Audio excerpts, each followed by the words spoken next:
Depuis la mort de Carlo, le village avait pris une couleur étrange. Pas le noir d'un deuil normal, plutôt le gris d'un secret qui colle au mur. Le corps avait été emporté pour l'autopsie. Funérailles reportées, mot officiel, mort suspecte. Mot officieux, on ne sait plus à qui faire confiance. Ghislaine et Jonas, eux, ne voulèrent pas lâcher. Ils avaient déjà trop vu. La photo, la phrase en russe, le sac disparu, les confessions interrompues, le diocèse qui parlait d'argent comme d'un Dieu plus important que Dieu. Ce matin-là, Ghislaine, femme noire haïtienne, travaillait à la boulangerie. L'odeur du pain était la seule chose qui ressemblait encore à une vie normale.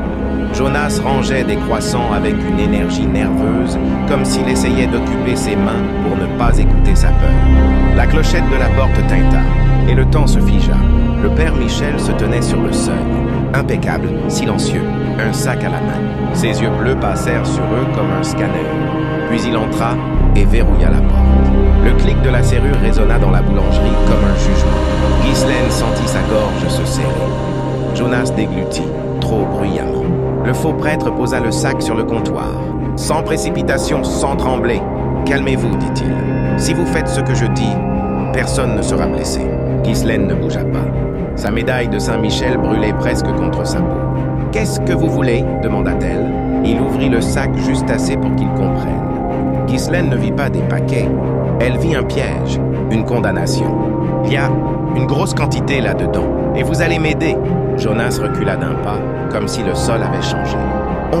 On n'est pas des criminels. Le père Michel sourit, mais ce sourire n'avait rien de doux. Je ne vous demande pas votre avis, je vous donne un ordre. Ghislaine sentit sa colère monter, rare, brûlante.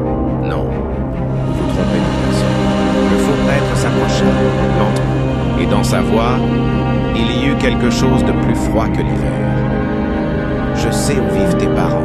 Un silence. Jonas pâlit d'un coup. Ne les mêlez pas à ça, dit Ghislaine trop vite. Le regard du faux prêtre brilla une seconde. Vous avez 48 heures. Après, il y aura des conséquences pour les gens que vous aimez. Ghislaine sentit son souffle se casser. Pas parce qu'elle était faible, parce qu'elle comprenait, cet homme ne bluffait pas. Jonas, la voix tremblante. On ne sait même pas comment on ferait. Le faux prêtre tourna légèrement la tête, comme amusé par l'innocence. Toi, Ghislaine, tu fais les hosties. Le mot hostie dans sa bouche sonna sale. Ghislaine se redressa.